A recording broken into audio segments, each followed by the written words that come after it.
It's about the grind. It's about the obstacles. It's about the challenges.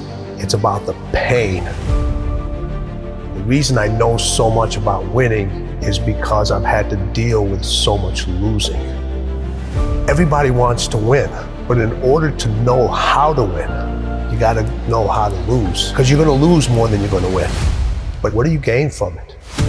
You've trained some of the greatest of the greats, Michael Jordan, Kobe Bryant, Charles Barkley, Dwyane Wade. So you know something about winning, you know something about sustained winning over time. Your mind has to immediately shift back, because now you felt and tasted something that you can only get through winning. Are you willing to do it again? And that was one of Kobe's favorite words when it related to winning. He says, you have to be obsessed with whatever your win is. Be all in. 3 greatest lessons I learned from Michael: competing, accountability, and then winning at all levels. Winning at all levels, what does that mean? You just don't win in one arena. You win in your sports, you win in business, you win in your personal life. Other people win because you win. It isn't just about you. It's about being able to pull the team and show them what it feels like to win. And this isn't about playing basketball like Michael Jordan did, like the late, great Kobe Bryant, Dwyane Wade. This is about having the mindset to win. When you fail, your feelings give you excuses. Your mind makes you more resilient. You look at when Kobe, his first playoff series, he had this horrible game where he shot like 4 or 5 straight air balls. Now, he could have came back next year and said, I got to prove everybody that said, man, you're too young, why'd you take? No, it was just like, you know what? That's on me. I have to own that moment. Now, I got to prove to myself I can overcome this, because now everybody else is doubting me, but I can't doubt myself. Everybody told MJ, don't go to North Carolina, you'll never play. You shouldn't be here. And Michael went out and he said, I don't need to prove to coach. I don't need to prove to Buzz. I need to prove to myself that I belong here. I always say, you can have fear, but you can't have doubt.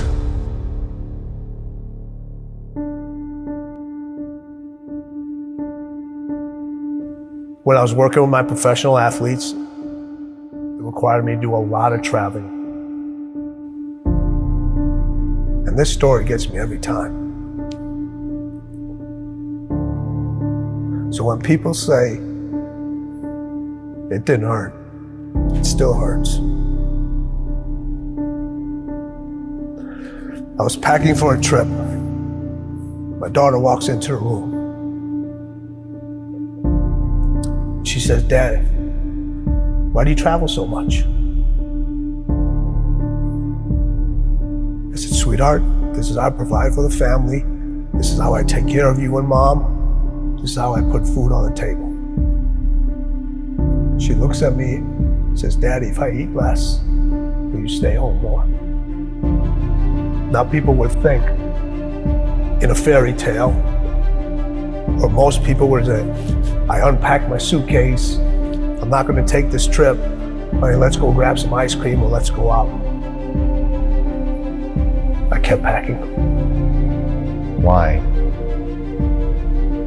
I had to set an example for her early of what it meant to win and what you have to leave behind sometimes in order to pursue what's unique to you. And I wanted her to understand this is who I am. And I want to set an example for you. I had a conversation with her later on to tell her why I did all those things. In the middle of the conversation, she stopped me. She goes, I get it. I understand. She saw the results. She saw how it brought us closer together. She understood my dedication to my craft and what it took to excel and what it took to be different and what it took to stand by unpopular decisions, knowing that every successful person that I've met, every successful person that I know had to make those decisions over and over again. There are things that are going to have to take a back seat. You're going to have to leave a lot of things behind.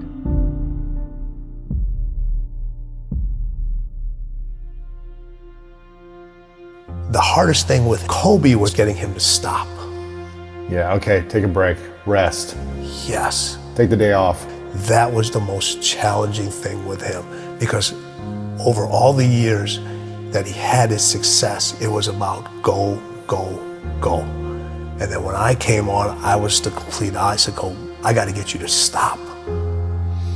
His 3 a.m. workouts, Yeah. they're Crazy. crazy. You know, having to keep the Staples Center open later because he wasn't happy the way he performed at that game.